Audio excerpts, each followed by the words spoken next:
네, 찬성측 입론 시작하겠습니다. 저희 팀은 낙태권을 헌법에 명시하여야 한다는 주제에 세 가지의 근거를 들어 찬성합니다. 첫째, 낙태권은 자기 결정권의 일환으로 자신의 신체와 삶에 대한 주도권을 확보해 준다는 점에서 여성의 기본권 중 하나에 해당합니다. 실제로 유엔 인권 이사회 결의안 등 많은 국제적 조약은 여성의 재생산 권리를 직접적으로 다루며 이를 인정하고 있습니다. 민주주의의 핵심 원칙은 개인의 인권과 자유를 보호하는 것이므로 민주주의 국가인 대한민국에서 낙태권을 헌법에 명시하는 것은 이러한 원칙을 실현하기 위한 노력의 일환입니다. 둘째, 낙태권을 헌법에 명시함으로써 여성의 기본권을 안정적이고 지속적으로 보장할 수 있습니다. 헌법은 국민의 기본권을 보장하는 최상위의 법이며 국가의 존재 이유는 국민의 기본권 보호에 있습니다. 헌법과 법률 개정 절차의 차이로 인해 입법을 통한 보호는 일시적일 수 있지만 헌법의 명시는 권리의 안정성과 지속성을 확보할 수 있습니다. 셋째, 낙태권의 헌법 명시는 긍정적인 파급 효과를 가져옵니다. 우선 안전한 의료 환경을 조성하여 불법 낙태로 인한 의료 사고 및 사망률을 감소시킬 수 있습니다. 실제로 과거 낙태를 처벌하다가 합법화한 캐나다의 사례를 참고했을 때 불법 시술과 관련한 사고가 감소한 것을 확인할 수 있습니다. 또한 낙태권의 명시는 여성들의 원치 않는 임신으로 인해 교육이나 경력 단절을 겪지 않도록 도와주어 개인의 발전과 사회의 경제적 성장에 기여합니다. 감사합니다. 네, 다음으로 반대팀 입론 바로 들어보도록 하겠습니다. 네, 입론 시작하겠습니다. 아직 태어나지 않은 생명을 제거하는 낙태 행위의 정당성 판단은 개인의 윤리적 가치관, 생명에 대한 태도, 사회적 현실 등을 요소로 하는 각자의 신념으로서 존중받아야 하고 정답이 있는 문제가 아님을 강조하며 다음 세 가지 근거를 바탕으로 논제에 반대합니다. 첫째, 헌법에 명시해야 한다는 당위성이 없습니다. 헌법재판소는 헌법은 국민적 합의에 의해 제정된 최고 도덕 규범이며 민주사회에서는 헌법의 권위를 보존하는 것을 기본으로 한다고 설파했습니다. 그러나 2022년 문체부가 의뢰한 낙태 찬반 여론조사는 51대 49로 국민적 합의가 이루어지지 못한 상황이기에 헌법의 기본 정의조차 충족하지 못합니다. 둘째, 필요성조차 부족합니다. 행안부는 개헌 헌법과 관련하여 이미 판례로 인정된 개념, 헌법 규정으로부터 도출되는 권리와 자유는 별도로 명문화할 실익이 없다는 입장을 냈습니다. 이에 근거하면 이미 2019년 헌법재판소가 헌법 제10조로부터 파생된 인간의 자기결정권으로부터 낙태 자유가 도출된다고 밝혔기에 명문화할 실익이 없다고 할 것입니다. 셋째, 실효성도 없습니다. 유일하게 낙태의 자유를 헌법에 명시한 프랑스조차 낙태를 합법화한 지 50년이나 지나서야 헌법에 명문화했고 의료보험 등의 지원 정책은 모두 헌법 명문화 없이 진행됐습니다. 반면 선관위는 헌법 개정에 필요한 국민투표에만 1,200억 원의 비용이 소모된다고 밝혔습니다. 이처럼 헌법 명시는 비용과 갈등만 소모시킬 뿐 이익은 입법을 통한 정책만 시행하는 것과 무차별함으로 얻는 것보다 잃는 것이 더 많습니다. 이상 입론 마치겠습니다.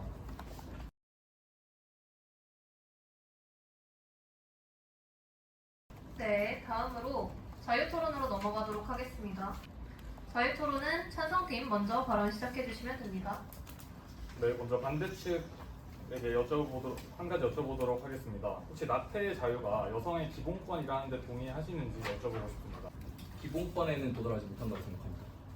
혹시 왜 도달하지 못한다고 생각하시는지 말씀해 주실 수 있습니까? 우선 저희는 자유와 권리라는 두 개념을 별개로 봐야 한다라고 생각하는 입장이고요. 그 이유는 프랑스에서 우리가 이 낙태의 자유를 입법하는 과정에 있어서도 맨 처음에 낙태의 권리라고 하는 낙태권으로 입법을 시도하다가 반대에 부딪혀서 결국에는 자유로 바꿨습니다. 그만큼 자유와 권리가 가지는 개념의 차이가 다르고 저희는 자유에까지만 인정을 하겠습니다.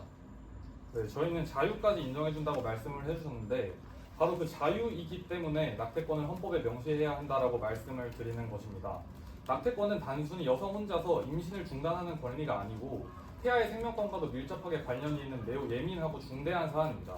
그렇기 때문에 낙태의 자유를 보장함으로써 남녀 모두가 동등하게 자신의 신체 그리고 삶에 대해서 자기가 스스로 결정할 수 있게 한다는 점에서 기본권의 가치를 지니고 있고 이렇기 때문에 헌법에 명시를 해야 한다고 생각을 합니다. 네, 그리고 처번에서 질문 드리겠습니다. 반대 측이 생각하고 있는 사회적 합의의 기준이 무엇인지 궁금합니다.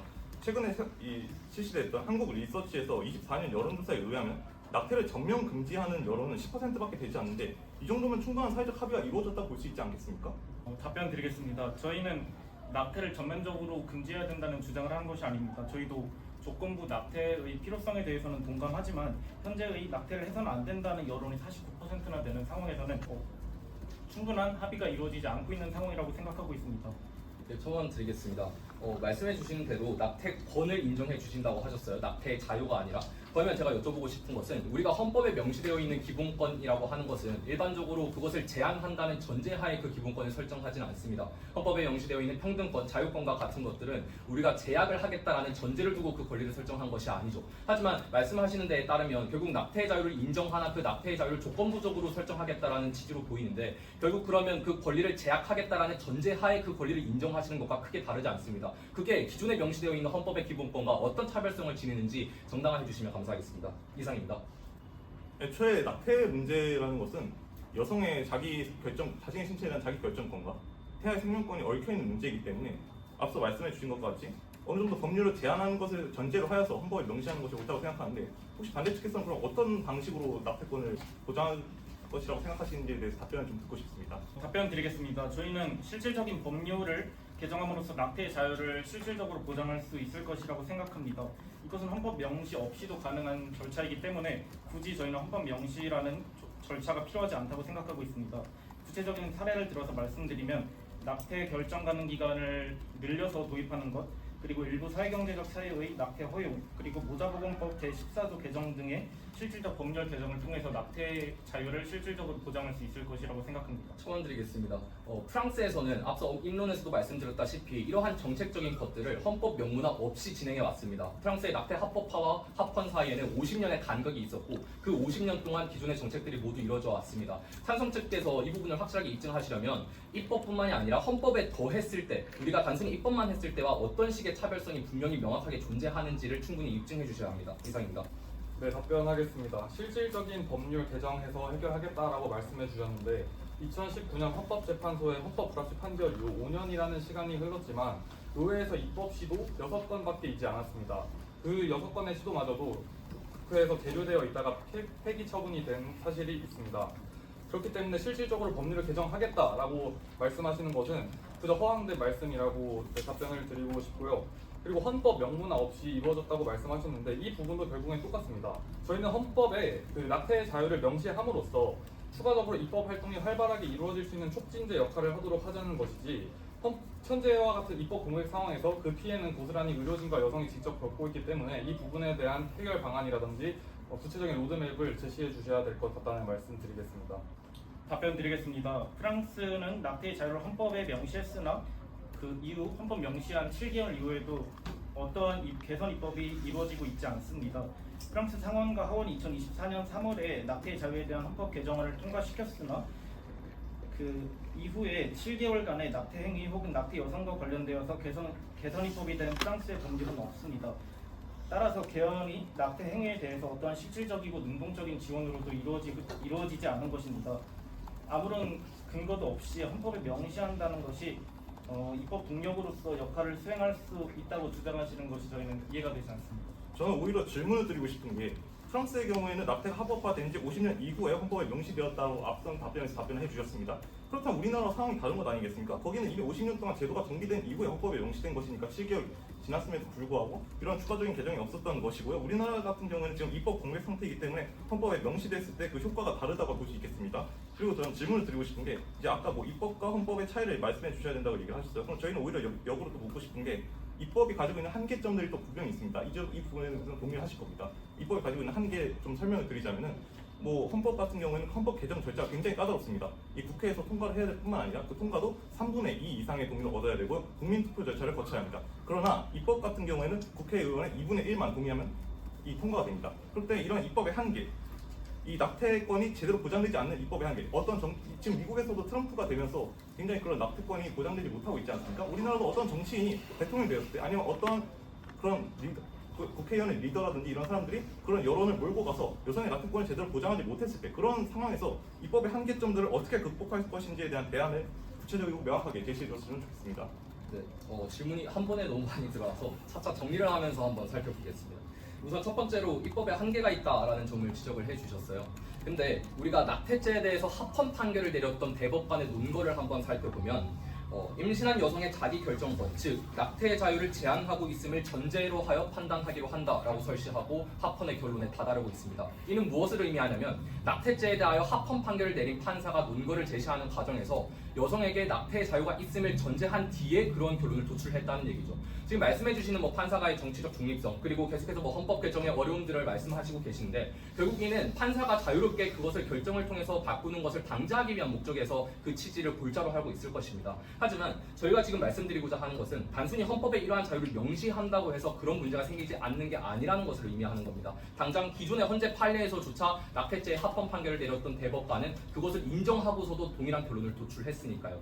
그 다음에 더 나아가서 입법의 한계에서 더 나아가서 논란이 있다. 그리고 뭐 프랑스에서 명시한 부분들은 우리가 시기적으로 다른 것이 아니냐라고 말씀을 해주셨는데 저희가 말씀드리고 싶은 것은 여성의 권리가 제한받아야 한다는 것을 좀 더 강조하는 것이 아닙니다. 낙태라고 하는 것은 태아의 생명과 그 생명을 박탈할 권리를 두고 갈등이 빚어지는 상황이고 저희는 이 부분에 대해서 정답이 없음을 말씀드리고자 하는 것입니다. 낙태를 생명을 빼앗는 것도 정답이 될 수 없고 그 생명 자체를 지키는 것만으로도 정답이 될 수 없습니다. 그 어느 것 하나가 정답이 될 수 없고 우리는 신념으로서 존중해야 하는 것이기 때문에 합의를 통한 입법으로서 결론을 내려야 하는 것이지 어느 한쪽의 선을 들어주면서 정답을 들어주면서 헌법에 명시하는 것이 우리에게 최선책이 아님을 강조한다는 점을 말씀드리겠습니다. 이상입니다. 저희 측은 여성과 태아 둘 중 하나에서 온전히 여성의 편을 들어준다고 생각하지가 않습니다. 사실 계속 생명 강조하시는데 아마 반대 측에서도 이 부분은 동의하실 겁니다.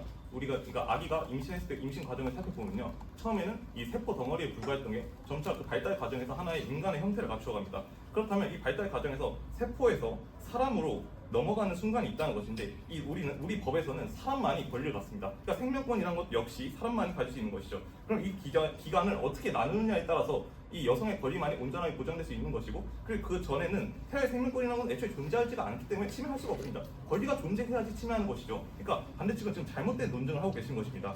네, 첨언하도록 하겠습니다. 앞서 태아의 생명권과 여성의 자기결정권이나 뭐 신체의 자유, 낙태의 자유와 같은 것들이 정답이 없는 신념의 문제와 같은 첨예한 문제라고 하셨는데, 그렇기 때문에 저희가 헌법에서 기본적인 권리라고 우선 인정을 해줘야 한다는 얘기입니다.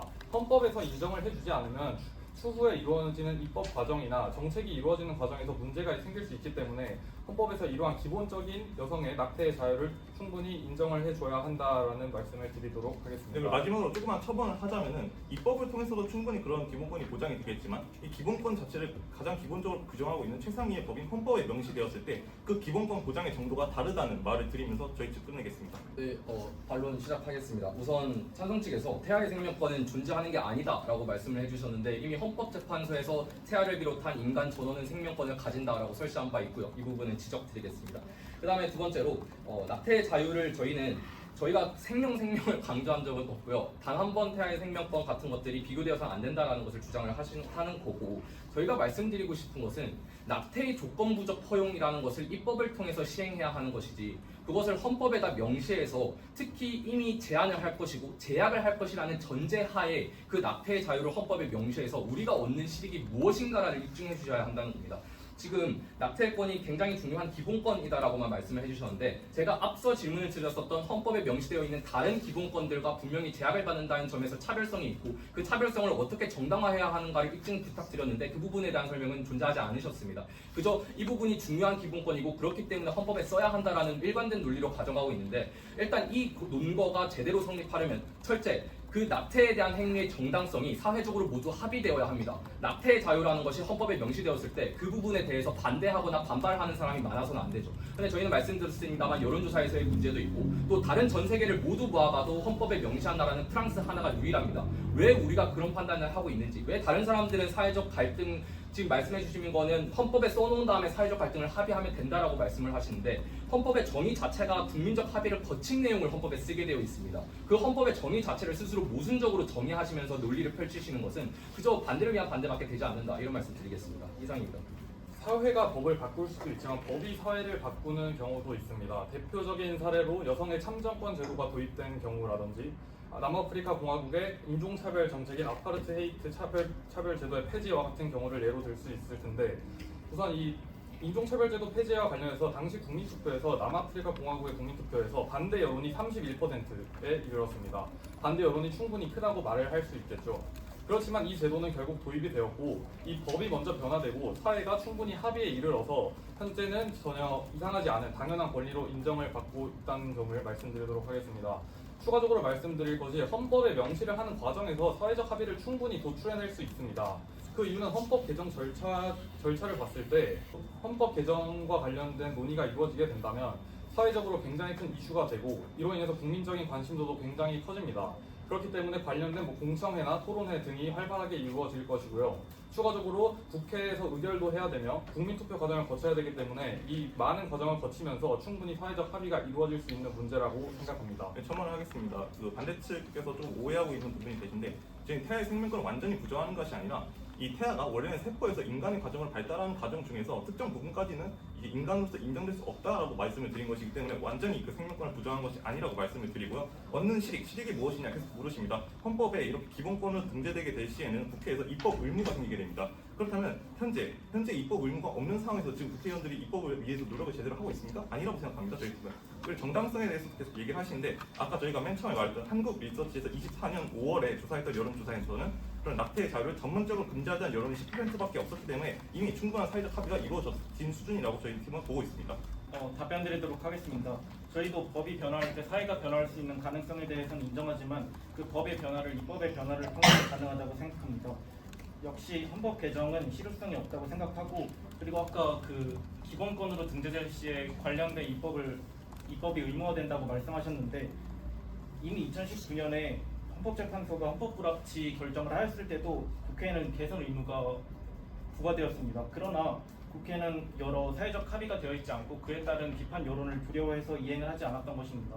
그때도 의무가 있었고 기본권으로 등재하여도 의무가 생기는데 그 둘의 차이가 무엇인지 모르겠습니다. 그때 의무가 생겼을 때는 어떠한 국회의 노력도 있지 않았는데 이번에는 바뀔 거라는 그 충분한 근거가 부족하신 것 같습니다. 첨언 드리겠습니다. 헌법 개정을 하다 보면 국민적 합의를 거치고 국민투표를 하다 보니까 당연히 사회적 합의가 될 거다라고 주장을 하고 계십니다. 그럼 반대로 묻겠습니다. 만약에 국민투표에서 불결되면 하지 말아야 된다고 주장하시겠습니까? 찬성 측께서는 어떤 조건과 상관없이 무조건 도입을 해야 한다라고 주장을 하십니다. 그 뜻은 국민이 어떤 합의를 하든 안 하든의 사실과 무관하게 당리를 주장하셔야 되는 부분이고 따라서 사실과 당리를 지금 혼동해서 논의를 전개하고 계시다는 점 지적드리겠습니다.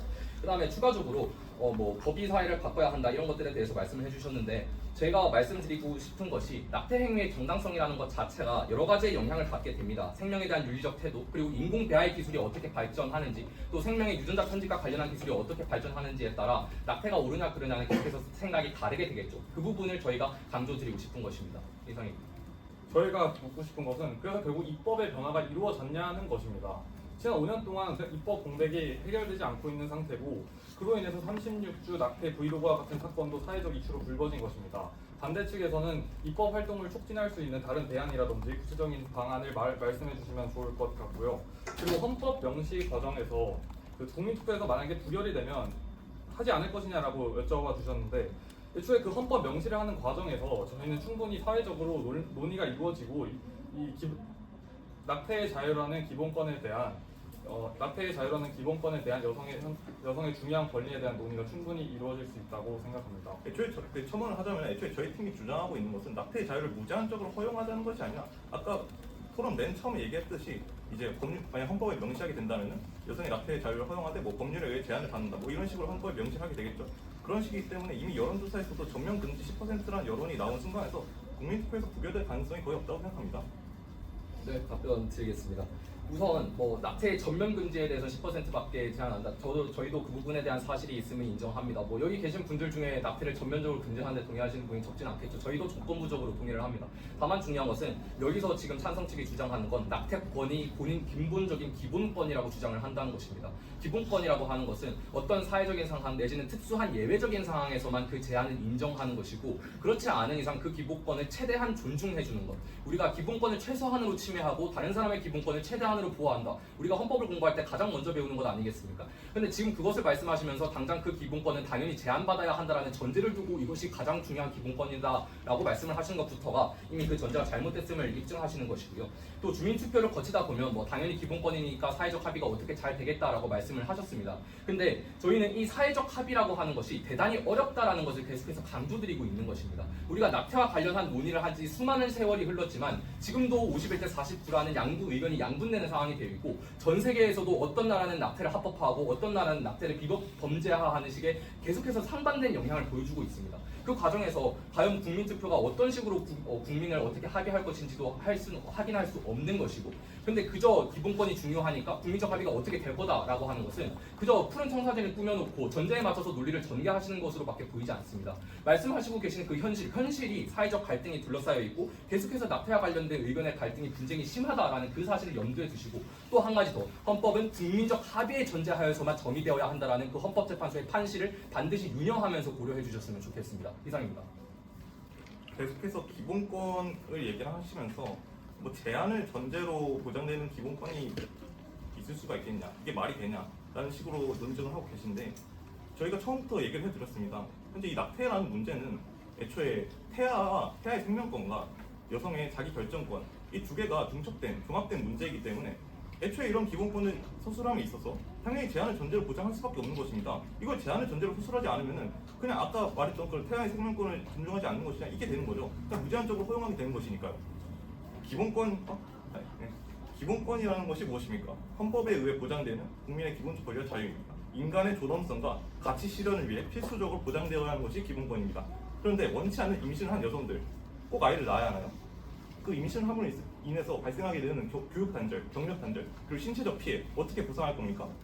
그리고 추가로 질문 드리도록 하겠습니다. 계속해서 사회적 합의가 어렵다고 하시는데, 그럼 혹시 반대 측에서는 입법 과정에 있어서 이 사회적 합의를 어떻게 도출해낼 것인지 여쭤보고 싶습니다.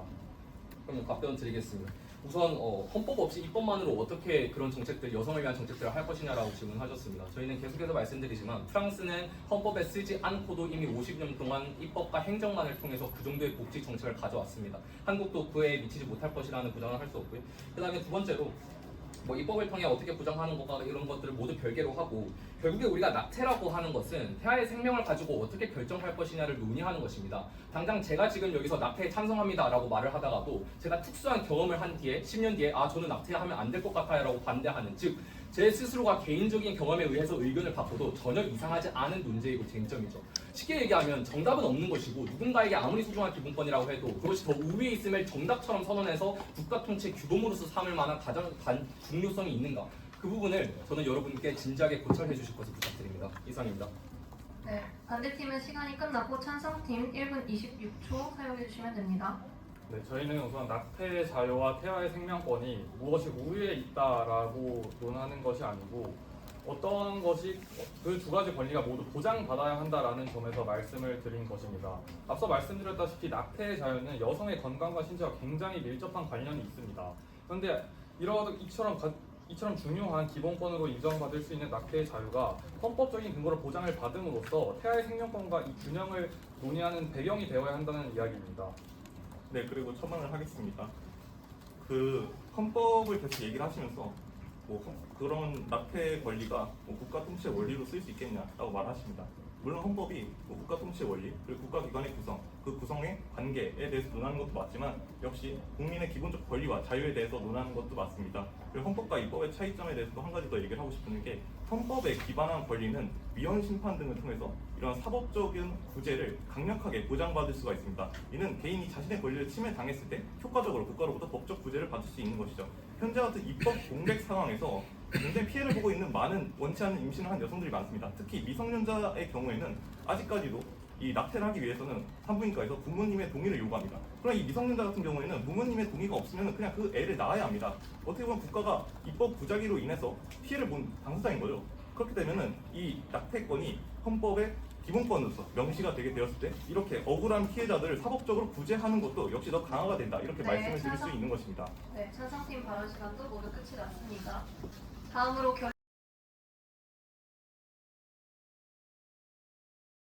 결론으로 넘어가도록 하겠습니다. 결론은 반대팀 먼저 시작해 주시면 됩니다. 결론 시작하겠습니다. 찬성 측이 제시한 여러 주장들에도 불구하고 저희 반대 측은 이 반대 측이 제시했던 근거들은 여전히 설득력 있게 입증되고 있다고 생각합니다.